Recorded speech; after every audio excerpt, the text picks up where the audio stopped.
Durante décadas, pessoas desapareceram nos Montes Apalaches sem deixar respostas.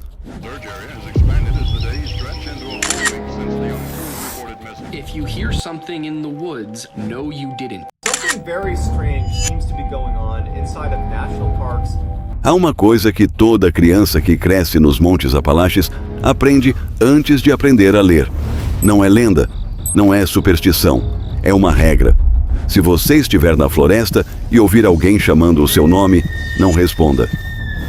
Porque as pessoas que responderam, algumas simplesmente não voltaram. E o que você está prestes a descobrir não é ficção.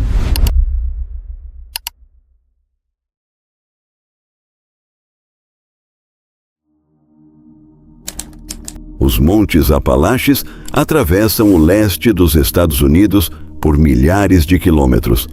Mas existe algo sobre aquela floresta que mapas não mostram.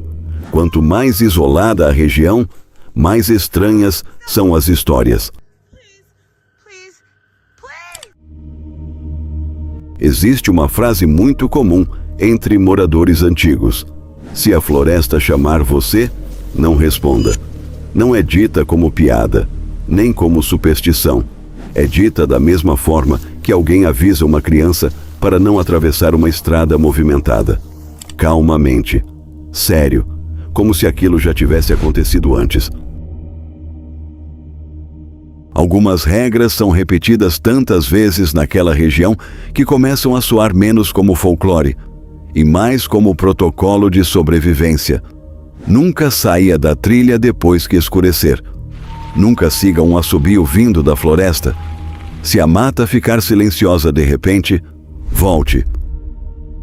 Agora, você pode pensar que isso é apenas tradição oral, algo que avós contam para assustar crianças. Mas em 1998, um guarda florestal relatou ter ouvido seu nome durante uma patrulha noturna nas Great Smoky Mountains. Ele conhecia a regra, não respondeu, mas disse que a voz continuou chamando por mais de 20 minutos, cada vez mais perto. O mais perturbador é que muitas dessas histórias não vieram de fóruns da internet, nem de creepypastas modernas. Algumas aparecem em relatos antigos de caçadores, guardas florestais e equipes de resgate que passaram décadas trabalhando na região. Pessoas acostumadas com o silêncio da floresta, com trilhas, com desaparecimentos. E ainda assim, existem casos que até hoje elas evitam explicar. Em vários desaparecimentos documentados nas montanhas americanas, testemunhas relataram detalhes estranhamente parecidos. Mudanças bruscas de clima segundos antes do sumiço. Cães farejadores incapazes de encontrar rastros. E em alguns casos, pessoas desaparecidas surgiam dias depois em áreas que já haviam sido completamente vasculhadas pelas equipes de busca. Os dados sugerem algo difícil de aceitar. Pessoas desaparecem mais rápido nessa floresta do que a lógica permite. Mas até aqui, tudo isso ainda poderia ser coincidência. Ou apenas o medo natural de lugares isolados. Até que, em 1969, um menino desapareceu nas Great Smoky Mountains e transformou aquelas histórias em algo muito mais difícil de ignorar. Porque depois daquele caso, até o FBI entrou na floresta. Junho de 1969, Great Smoky Mountains. A fronteira silenciosa entre Tennessee e Carolina do Norte. Era para ser apenas mais um acampamento em família. Dennis Martin tinha apenas 6 anos. Naquele dia, ele estava com o pai, o avô e outros familiares perto de Spencefield, uma área isolada nas Smoky Mountains, cercada por mata densa e trilhas estreitas que desaparecem rapidamente entre as montanhas. O lugar parecia tranquilo, seguro, pelo menos até Dennis desaparecer. Segundo os relatos, as crianças começaram uma brincadeira simples de esconde-esconde. Dennis correu atrás de uma pequena elevação coberta por árvores. Os adultos perderam ele de vista por alguns segundos. Quando chamaram seu nome, nenhuma resposta veio da floresta. No começo, ninguém entrou em pânico. Uma criança escondida em uma área de acampamento não parecia algo incomum. Mas os minutos começaram a passar. Depois, meia hora. Depois, 1 hora. E então perceberam uma coisa perturbadora. Não existia nenhum som vindo da mata. As buscas começaram imediatamente. Familiares, guardas florestais, voluntários. Logo depois, o caso cresceu tanto que o FBI foi chamado para ajudar na operação. Centenas de pessoas passaram dias vasculhando a região. Helicópteros sobrevoaram as montanhas. Cães farejadores tentaram seguir rastros. Equipes atravessaram ravinas perigosas e áreas praticamente inacessíveis. Mas algo começou a incomodar os investigadores. Os cães simplesmente perdiam o rastro de Dennis, como se ele tivesse desaparecido do chão. Alguns relatos da época mencionam mudanças repentinas no clima durante as buscas. Névoa descendo rápido demais. Chuvas inesperadas. Temperaturas caindo de forma brusca. Em uma floresta comum, isso já seria perigoso. Nos Apalaches, aquilo parecia tornar tudo pior. E então, começaram os depoimentos estranhos. Um homem afirmou ter visto uma figura grande carregando algo no meio da mata. Outro relatou sons incomuns vindos de uma área onde não havia ninguém. Nada disso foi comprovado oficialmente, mas o suficiente para alimentar uma pergunta desconfortável. Como uma criança desaparece em segundos, num lugar cercado por centenas de pessoas, sem deixar praticamente nenhum vestígio? Dias depois, as buscas começaram a desacelerar. Depois, semanas, até que o caso entrou para a lista mais perturbadora da história dos parques nacionais americanos. Dennis Martin nunca foi encontrado. E o mais estranho é que, conforme os anos passaram, investigadores independentes começaram a notar uma coisa inquietante. O caso de Dennis não era único. Outras pessoas desapareceram em circunstâncias absurdamente parecidas. Mesmo padrão, mesmo silêncio, mesma ausência de respostas.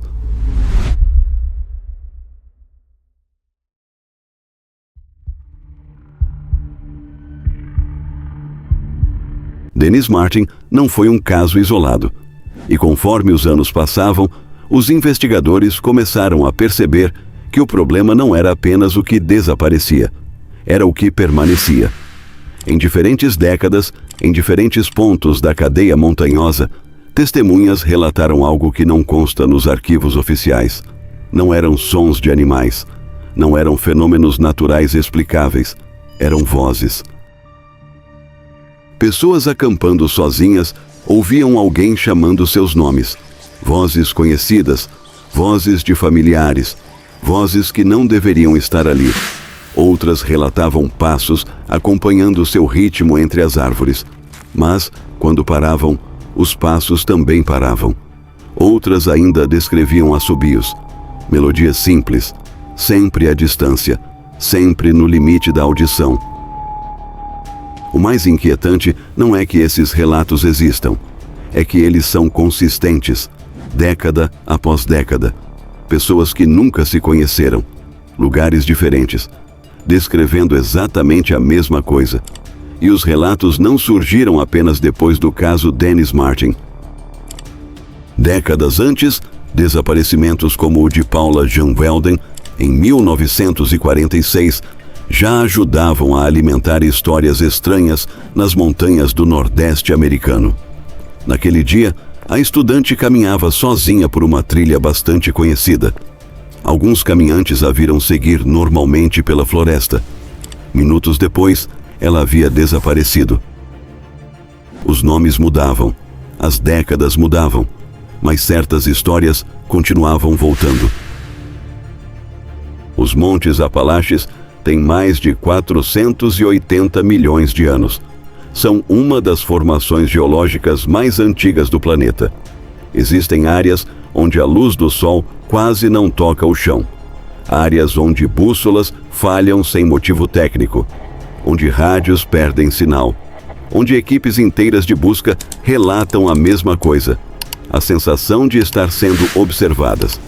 A ciência explica a desorientação espacial em florestas densas, o silêncio que distorce a percepção, o medo que o isolamento provoca no cérebro humano, mas ainda não consegue explicar por que tantas pessoas, em tantos séculos diferentes, descrevem exatamente os mesmos sons. E, por mais inquietantes que esses relatos sejam, eles não são a parte mais difícil de explicar. Existe algo que permaneceu registrado em relatórios, operações de busca e investigações oficiais. Algo que não dependia da interpretação de ninguém. Os desaparecimentos. E, em alguns casos, os reaparecimentos.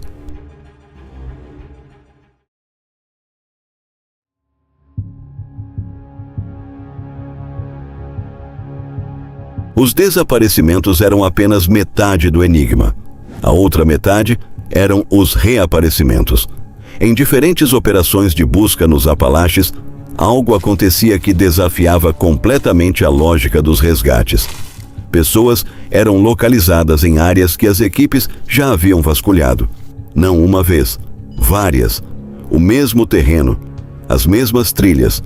E depois de horas, às vezes dias, a pessoa aparecia exatamente ali, como se não estivesse lá antes. Outras vítimas eram encontradas em lugares que desafiavam a geografia. No topo de encostas que exigiriam equipamento profissional para escalar. Do outro lado de rios, com correnteza forte demais para uma criança atravessar sozinha. E então existe o detalhe que aparece repetidamente nos relatórios de busca e que ninguém conseguiu explicar satisfatoriamente. As roupas. Em múltiplos casos, vítimas foram encontradas sem agasalhos, sem sapatos, às vezes em temperaturas abaixo de zero.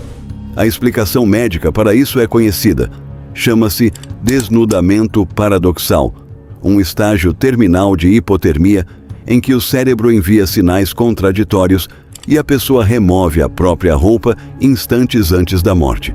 Mas alguns investigadores que participaram dessas operações afirmam que certos cenários simplesmente não encaixavam nessa explicação, porque havia casos em que as roupas apareciam dobradas.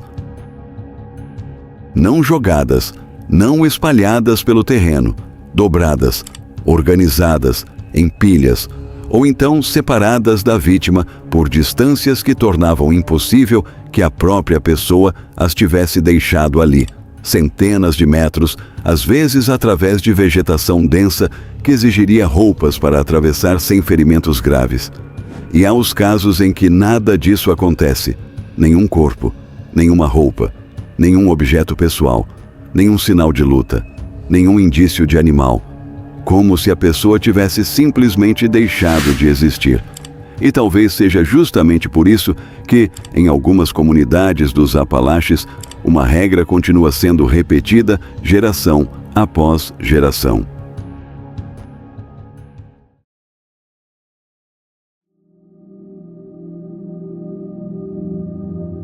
Depois de décadas de desaparecimentos, de buscas fracassadas e de histórias que ninguém consegue explicar completamente, uma única regra continuou sobrevivendo nas montanhas, a mais simples de todas e talvez a mais assustadora. Se você ouvir alguém chamando seu nome na floresta, não responda. Pode parecer superstição, folclore antigo, medo passado entre gerações, mas o desconfortável é perceber quantas histórias diferentes terminam exatamente no mesmo ponto. Alguém sozinho, uma voz vinda da mata, e depois, silêncio. Em comunidades isoladas dos Apalaches, existem moradores que evitam até repetir certos relatos em voz alta. Alguns dizem que responder ao chamado é uma forma de aceitar alguma coisa. Outros acreditam que o perigo não está em uma criatura, mas na própria floresta, na forma como ela confunde direção, tempo distância e até a percepção humana, porque depois de horas cercado apenas por árvores, o cérebro começa lentamente a procurar padrões no escuro. Sons viram vozes, sombras parecem movimento, o silêncio ganha peso, e talvez seja exatamente aí que os Apalaches se tornam tão perigosos. Nenhuma dessas pessoas achou que seria a próxima.